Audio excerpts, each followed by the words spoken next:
Hey everyone, this is Nick from QBM, and on this video we're going to go ahead and show you how to set up additional users. So the first thing you're going to want to do is log into a user that has enough rights to get to the screen where they can add or change users. Specifically the person with the most authority is typically someone at an admin level user.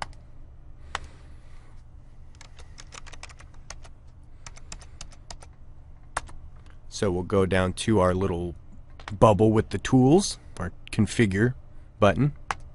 We'll go to system configure and password setup, local account edit. Now a lot of the time on these videos or when you're talking to us over the phone, you'll hear us talk about using a user that has enough administrative rights, or you might hear us call it rights, or you might hear us call it permissions. We're just really talking about a user that has enough authority to change the most settings. And if you look on the top left here, you'll see a tree of user levels: guest, user, power user, supervisor.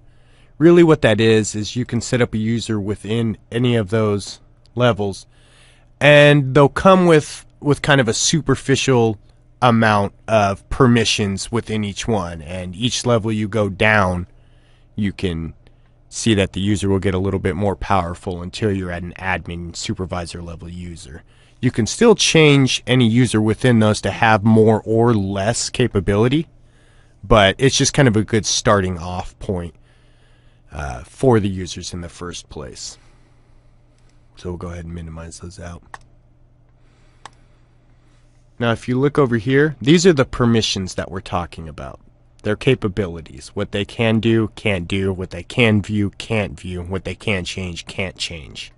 And we have a multicam tab, view log tab, webcam tab, backup and restore tab, privacy mask, and a few other things.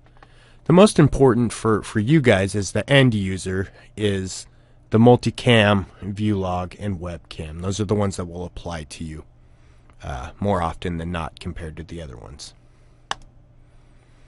So what we're going to go ahead and do is create a user, and we'll give them kind of a low-level amount of user capability. Something in the user level, and we'll go ahead and add new.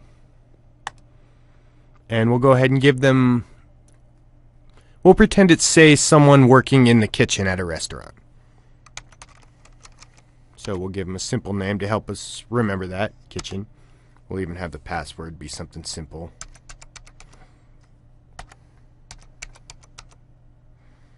You can even put a hint of anything you like.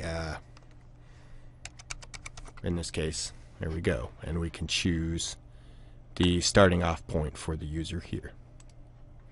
Okay. So now that we have created that user, we can set some settings within that. If we go ahead and click user cannot change password, that just means that someone with the password to use our kitchen user will not be able to change their own password, but someone with administrative rights will be allowed to change their password. We'll go ahead and click that. Now if we didn't have that clicked, you'll see force password change at next login. Say you had a lot of guest users, people coming out of your location, like you had a receiving bay or something like that. Someone only working there temporarily. You could force a password change at the next login to create one for the next user, or so that someone doesn't forget their password anywhere of high sensitivity. You can do that. Disable account if user does not log in after a certain amount of days. Again, there's instances where people only have someone using something for so long, and then once they're gone, this will automatically disable the account for you. And if we come down here and look at some of the list, you'll see monitor start and stop. That's someone's capabilities to start recording or stop recording. So for a low-level user, we probably don't want them being able to stop recording.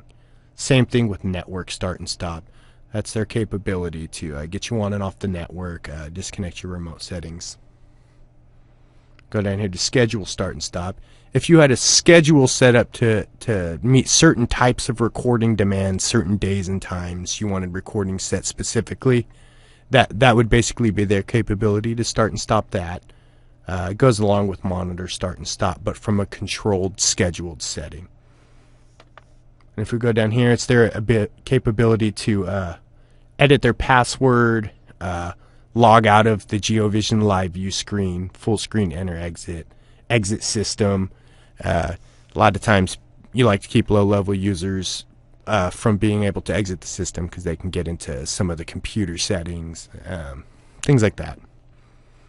Now if you go to the top right here, you'll see this thing that says camera, live view, and audio. If you don't have audio, which most users don't, this won't apply to you, but the camera will. What that allows you to see here is every box that's checked is what cameras that user can view when they're logged in. So we only have 2 cameras set up for our demo purposes, but if you look at this arrow here, if you had more cameras, it would go all the way down to 32 in this instance. If you uncheck a box, they will no longer be able to view that camera when they're logged in. So say again, we set up a kitchen user.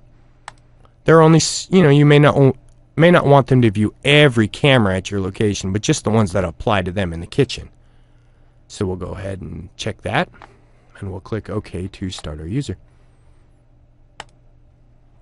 Now we're logged in as an administrative rights user. They can still view all the cameras. But let's log into our kitchen user.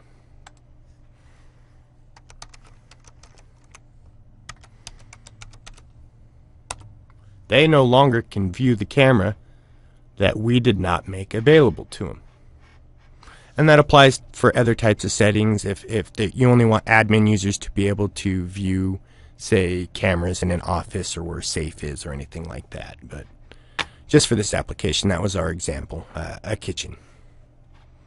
Now, if you wanted to change that user's password, you could not change it from the settings we were in before. You have to change it from right here, which is just the simple right-click, log in, change user.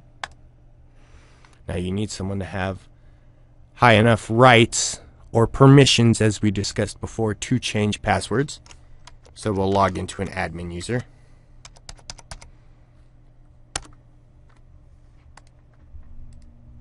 And we'll go to change password, and we can go to our ID, which is kitchen, password, and then we go to new password, and we can add whatever we want, and then click OK.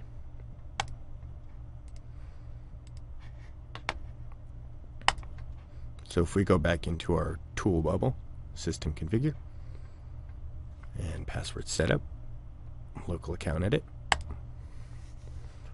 If we go to our second tab, that's our view log tab. And again, our view log is where we view our stored footage.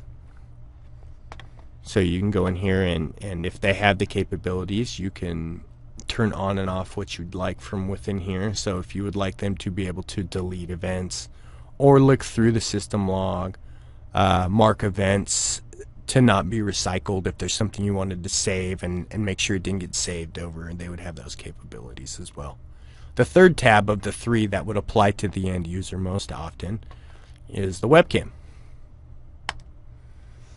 And what the webcam tab refers to is any of our remote view software, whether that be a remote view log for another desktop computer or laptop, or any of our apps for smartphones, Android phones, iPhones, all that stuff. Anything you can view remotely away from the DVR itself.